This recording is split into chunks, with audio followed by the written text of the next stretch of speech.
Good evening, all. Ira Epstein, and here we are with your financial market wrap-up. And this wrap-up is for a cold evening. That's all I can tell you. We haven't been this cold in Chicago in a very long time. It is basically zero without a wind chill now, and we'll be well into the lower, and with wind chills, who knows how low it will get, probably like 20, 25 below zero if there's any wind at all. And it is getting on to 5:30 p.m. Central Time for this Tuesday, the 21st of January. So let's get to the news of the day. Then we'll talk a little bit about the things. Tomorrow, you're going to get mortgage bankers' numbers. So they'll come out. You know, they've been pretty darn good. So we'll see how the weekly numbers come out. Good being that the market has shook off the 7% number and interest rates have been falling. So we'll see if the last set of numbers that we got, which were just beyond stellar, were just a bent up from the holiday, the election. What the heck were they? Or has the market stepped back a little bit? Redbook Group will come out with their weekly retail sales. We're going to get that at 7:55. The Conference Board, leading, lagging, coincident indicators, they'll come out at 9. And because of the holiday, the API numbers that we normally get right now will come out tomorrow at 3:30 p.m.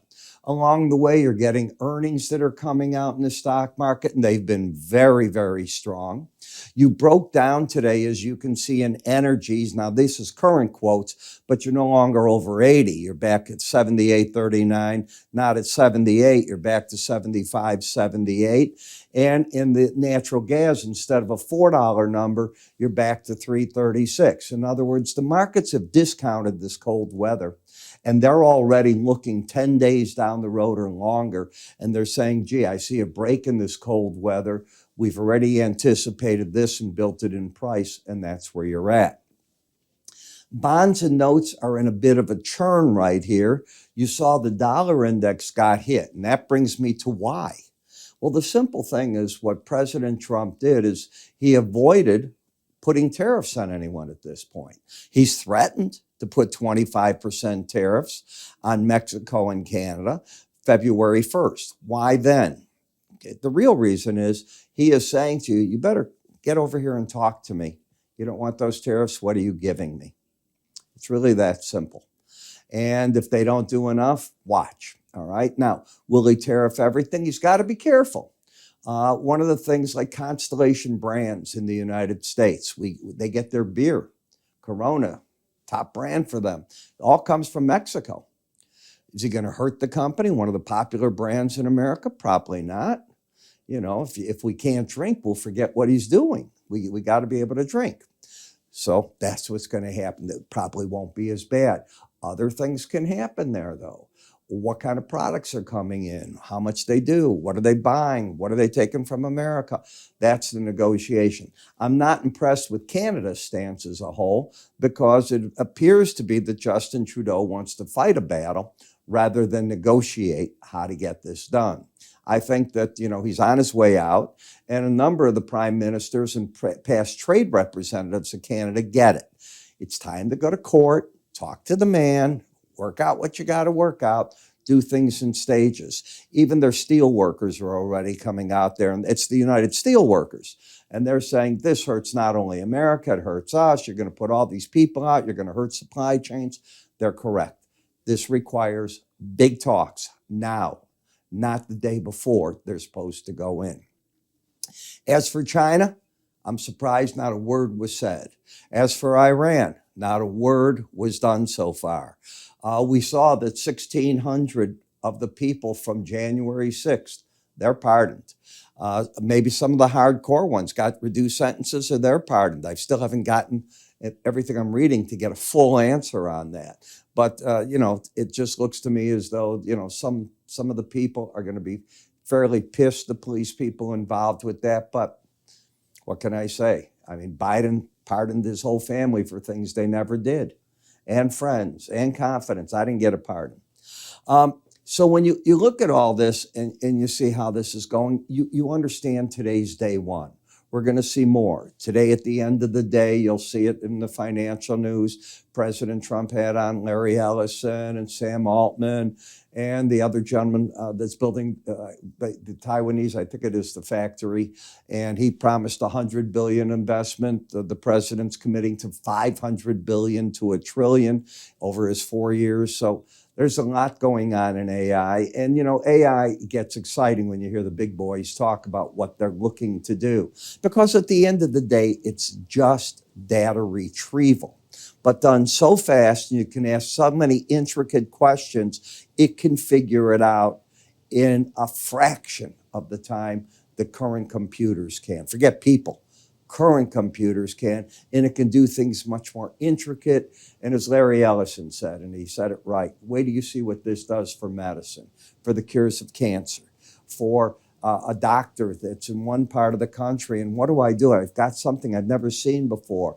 Goes in and bingo, there it is instantly, and how it's been treated and the results and so on. Fascinating stuff. It's that simple. All right. So as you can see where we're at, the softs even got caught up today. So let's go to the chart action. First off, in the S&P. Each reaction on a weekly basis that has carried you back to the 18-week average is held. I get wise guys that go, well, now that's it. No, it isn't. As long as it holds it, you're in bull territory. And that means that your bias to the market is to the upside. When we go and we take a look at this chart, and it's just a bar chart, on the S&P, it just crossed through those highs. So you finally broke this downtrend line, and it took until right now. So that just happened in the market. You now have a pattern of a higher high and a lower low, and these are very hard moves to swing. Basically, to catch them, you're not trading trend. If the trend is coming down, you're trying to buy into it that it's going to turn. Same thing here. Those are not easy trends to catch on a daily chart. You're generally doing the wrong thing. You're fighting the trend. You can see how this market is rocketed, and I use the word rocketed, from 59.09 basically all the way up here, straight up, every day making a higher high, no real reversals of any type. Where's the market going? Well, if it keeps going, the upper Bollinger Band at 61.33 could be the number. The market took out the last rally high today of 68 and a quarter before that last break took place. So the market, in the idea that this could be a resistance zone, took out traders. I was one of them that if you were thinking that the market was going to stay lower and back off, didn't happen. You're overbought. So while you can go up, I'm not in the camp that you're just going to pick up and run to the moon forever. However, I'm very aware that coming up now at the end of this month, another couple of days, the cycles pick back up to the bull side of the market. If you go to the more research and you look at what their work's done, have all these things worked out? Of course not. All of the cycle trades I saw that predicted the Santa Claus rally, we're still in January, so I'm not talking long time ago, didn't work. So cycles are just another tool. They're a tool that they're, as a whole, pretty reliable, but nothing wins all the time, every single time, but death and taxes. It's that simple. When you look at the NASDAQ, all right, lower and low, and now coming up. We haven't quite made the higher high yet, and we're overbought. So this rally that's nice, I've got concerns about. You're getting a little long in the tooth. You haven't seen a correction of any type. You're not far away from resistance points. In the micro Dow, you're clearing up over these averages. Notice once you got over them, you just kept going higher and higher. The same thing, and the same in the Russell. Now, the Russell, I get the bounce because you've seen interest rates back off from the 4.9 level in the 10-year down to 4.57. So you've fallen back 3 to 4 tenths of a point. That gets the small caps going because they're very interest rate sensitive. So that's interesting. Do I think it's going to run from here? That's the problem I'm having because you're up and overbought and you're at the Bollinger Band. Forget the fundamentals. Those things are bothersome to me. In the 10-year note, you're going nowhere. You just seem to be caught between the upper and lower Bollinger Band and just drifting on here. In the 2-year, As you can see, the market had an outside day to the downside today. If today's high's taken out, whoop-de-doo. Then I'd look for the upper Bollinger Band here. I don't know that there's enough in there to want to do anything. The dollar had the rug pulled out from under it. Traders thought that you were going to get talk of China, Mexico, and Canada all having tariffs put on them now. Didn't happen. So the dollar, which had already started stalling out, forget today's break in the market. Let's go back, if we could, to prior to Monday. This is prior. You had higher lows, higher highs. If you take out, and this was Friday's action, all right, if you take this number out, you lose the uptrend. That is yesterday. This is today. And yes, futures markets and a number were open on Monday. So this is all very important as to how it traded. That ended the uptrend.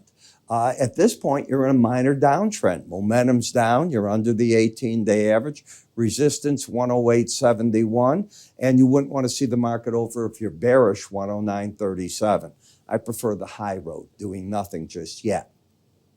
The market, I think, is having a false rally as the euro from a fundamental point of view, because I do believe that they cannot wait.